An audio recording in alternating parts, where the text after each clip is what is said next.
이렇게 되면 일반적인 사람의 10년이 나는 2, 3년 만에 도달할 수 있다는 거고요. 안녕하세요. 오늘도 계좌 반전 시작해 보겠습니다. 일단 저번 영상에서 모여있는 목돈에 대해서 좀 말씀드렸는데, 오늘은 매달 월급에 대해서 앞으로 모아갈 돈을 어떻게 관리를 해야 할지 좀 말씀을 드리려고 해요. 결국에는 재테크의 가장 중요한 부분 중 하나가 내 수입이 변하지 않는다면 결국 매달 들어오게 되는 돈은 똑같다라는 건데, 그것을 어떻게 배분을 해서 자산을 관리하는지에 따라서 크게는 남들이랑 5년에서 6년 정도 돈이 모이는 속도에서 차이가 날 수가 있습니다. 자, 그러면 매달 수입에 대해서 자산 분배를 어떻게 해야 하냐를 말씀드리기 전에 우리나라의 3대 금융회사가 있어요. 어떤 게 있는지 알고 계시는 분들도 계시겠지만, 첫 번째로는 은행, 두 번째는 이제 증권사, 세 번째로는 보험사가 있어요.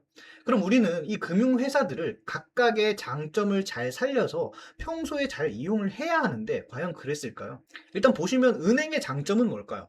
안정성이라고 생각하시는 분들 계실 텐데 저는 은행의 장점은 오히려 유동성이 더 크다라고 생각을 해요.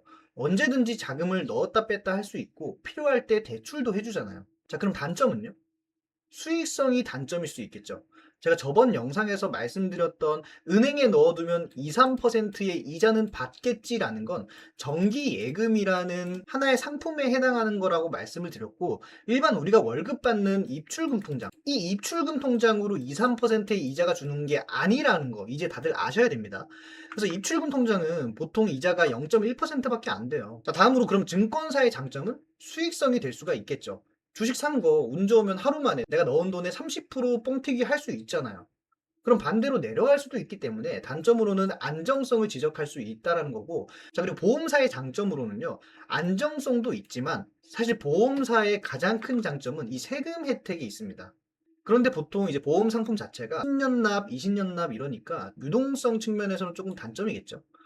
자, 그러면은 이 세 가지의 금융회사를 각각의 장점에 맞게 쓰려면 단기적으로 융통해야 하는 자금은 이 은행을 이용해야 되고, 중기적으로 수익 쌓아가는 건 증권사를 이용하면서 장기적으로 안정성과 세금 혜택을 도모해야 되는 건 이 보험사인데, 다들 이걸 보통 반대로 한다고 해도 과언이 아닙니다. 단기적으로 가져가야 될 은행에서는 1년짜리 정기예금이나 5년짜리 만기에 적금을 드시고 계시고, 중장기적으로 수익 봐야 되는 이 증권사나 보험사에서는 오히려 단기적으로 수익 보려다가 손실을 보시는 분들도 꽤 많습니다. 자, 그래서 우리는 이 세 개의 금융회사를 각각 단기, 중기, 장기로 나눠서 매달 들어오는 수입을 분산해서 관리를 해야 되고, 제가 말하는 가장 이상적인 비율은 2대 6대 2예요. 즉 내가 세후 250만 원 정도를 벌고 매달 고정 지출 뭐 월세나 생활비, 교통비, 유류비 등등 다 빼면 한 100만 원 정도 한 100만 원 정도 남는다. 그러면 이 100만 원 중에서 20만 원은 단기 운용, 60만 원은 중기 운용, 그리고 나머지 20만 원은 장기 운용을 하셔야 된다는 거예요. 근데 보통 지금 사회 초년생이나 직장인분들 제가 현금 흐름표 받아보면 적금 넣고 뭐 넣고 해서 단기 운용인 이 은행에 100만 원 중에 한 60만 원에서 70만 원 정도 묶어두고 나머지 3, 40만 원으로 그럼 수익도 봐야 되고 장기적으로는 연금 같은 노후 준비도 해야 되는데, 그러다가 주변에서 주식으로 돈 벌었다 뭐 얘기 듣고 주식장 좋으면은 한꺼번에 적금 깨가지고 삼성전자 사고 뭐 하이닉스 사고 그러다가 물리고, 이게 지금 일반인들의 현실이라는 거예요. 자, 그래서 앞으로 어떻게 해야 하냐. 아까 100만 원 기준으로 단기 20만 원 들어갈 거를 저번에 올려드렸던 CMA 영상 보셨나요? 안 보신 분들 한번 보시길 바라고, 이 CMA 계좌 영상처럼 매일매일 이자를 받을 수 있게 이 20만 원을 CMA 계좌로 단기 운용을 하시고, 만약에 필요하실 때는 거기서 다시 꺼내 쓰시면 되는 거예요. 그리고 60만 원은 증권사니까 많이 올라갈 주식 사시면 되는 거고요. 라고 하면 저희가 그걸 못 하잖아요. 그래서 우리는 중기적으로는 ETF나 펀드를 좀 이용을 해볼 거예요. 그럼 ETF 뭐 사요? 펀드 뭐 사요? 그거는 개인 투자 성향에 따라 다 다르기 때문에 제가 마지막에 한번 설명을 드릴게요. 그래서 기본적으로 펀드 같은 경우에도 뭐 아시는 분들 계시겠지만, 쉽게 말하면은 지금 26년 7월 29일 기준으로 하이닉스가 현재 140만 원 정도 하거든요. 근데 내 투자금이 한 500만 원 정도 있는데, 내가 알기로는 분산 투자를 하는 거라고 배웠는데 하이닉스 한두 주 사면은 내 시드의 30%에서 60% 정도 이미 사용을 하는 거예요. 그러니까 시드가 작으면은 분산 투자도 사실 어려운데, 그런 거를 조금 해소해 주는 게 펀드나 ETF라고 보시면 됩니다. 그래서 펀드는 그런 뭐 하이닉스, 삼성전자, 엔비디아, 애플 이런 걸 제가 사고 싶어요. 근데 내 투자금이 500만 원이네?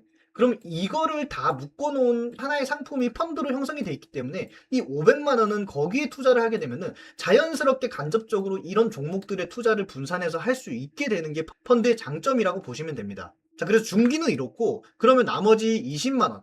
요거는 이제 보험사를 통해서 나에 대한 말 그대로의 보험을 들어놔야 되는데, 그게 생명보험이나 손해보험일 수도 있고요. 개인적으로 준비해야 되는 개인연금일 수가 있어요. 그래서 요즘 이슈 중 하나가 국민연금이죠. 내가 과연 지금 20대, 30대에 국민연금에 매달 돈을 낼 수밖에 없는 상황인데, 내가 65세에 연금 개시를 하면은 그 돈을 받을 수 있을까? 이러한 이유들 때문에 그나마 최근에 이런 개인연금을 준비하는 분들의 비중이 많이 늘어난 거로 알고는 있는데, 그게 아닌 분들은 특히나 지금 우리가 한창 일을 시작한 지 얼마 안 된 20대, 30대라면 더더욱 지금부터 집중을 하셔야 됩니다.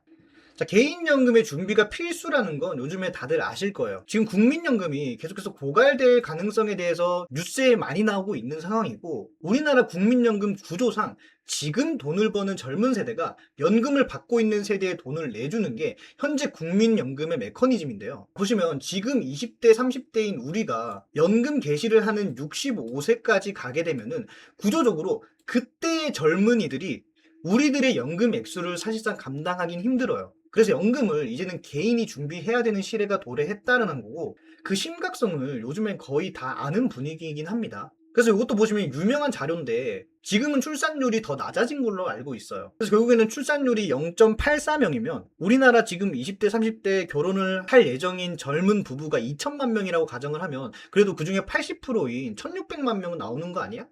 가 아니라 그 젊은 남녀, 말 그대로 남자와 여자 한 명씩 모여야, 그러니까 두 명이 모여야 0.84명이 나온다라는 거고, 이 수치가 지금은 더 낮아지고 있다라는 거예요. 그러면 나중에 그런 아이들이 커서 우리의 연금을 과연 내줄 수 있을까에 대한 의문이 계속해서 제기되는 거고, 그렇기 때문에 웬만하면 아까 말씀드렸던 장기의 20만 원 정도는 우리가 돈을 버는 나이에 쓰지 말고 더 이상 돈을 못 벌게 되는 60대 이후, 그 이후에 쓰기 위해서 장기로 가져가 보자라는 거예요. 자, 다시 돌아와서 쉽게 말하면 단기는 CMA 계좌를 이용해서 입출금이 용이하면서 매일 이자를 받게끔 세팅을 해놓고, 장기는 연금에 일부 투자를 해서 우리의 노후를 준비를 해보고요. 그리고 중기는 ETF나 펀드를 활용해서 적립식으로 나중에 뭐 주택자금이나 결혼자금 등을 해결을 해야 되는데요. 보통 이 ETF나 펀드 추천드리는 것들이 제가 있긴 해도 아무래도 투자 성향이 안정적인지 아니면 조금 공격적인지에 따라서 차별적으로 다룰 수밖에 없는 원금 손실의 상품이다 보니까 저도 조금 조심스러울 수밖에 없는데요. 자, 그럼에도 최근 5년 수익률을 봤을 때 이런 식으로 괜찮은 펀드나 배당 나오는 ETF 등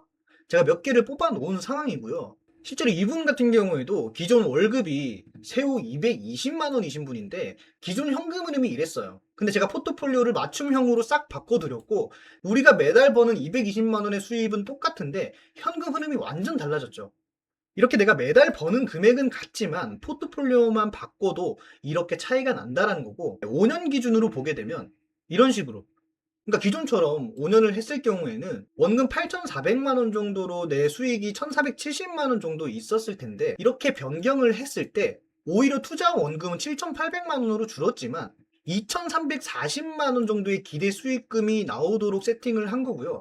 이 수익금이 또다시 추후에 투자금이 되기 때문에 이렇게 되면 일반적인 사람의 10년이 나는 2, 3년 만에 도달할 수 있다는 거고요. 이게 자산관리와 재테크의 핵심이라고 보시면 됩니다. 자, 이런 식으로 매달 월급 관리에 대한 포트폴리오는 그 사람 개개인의 성향과 상황에 따라서 달라질 수밖에 없기 때문에 지금 제가 이 방송에서 특정 ETF 뭐 사셔라 하기에는 부적절한 것 같고요. 지금 보시는 영상 설명란에 있는 링크 통해서 저한테 1대1 카톡으로 재테크라고 한번 카톡 남겨주시면 제가 직접 하나하나 소통하면서 포트폴리오 이런 식으로 다 짜드릴 거예요. 그러니까 지금 딱 한번 저한테 카톡 보내주시는 걸로 다른 일반인들보다 돈이 모이는 속도가 4, 5년 정도 차이 날 수 있을 때까지 자문사 현직 PB인 제가 직접 세팅 다 도와드릴 거니까 다시 한번 아래 영상 설명란에 링크 통해서 1대1 카톡방에 재테크라고 한번 남겨주시기 바랍니다. 영상 봐주신 분들 감사드리고 좋아요, 구독 한 번씩 부탁드리겠습니다.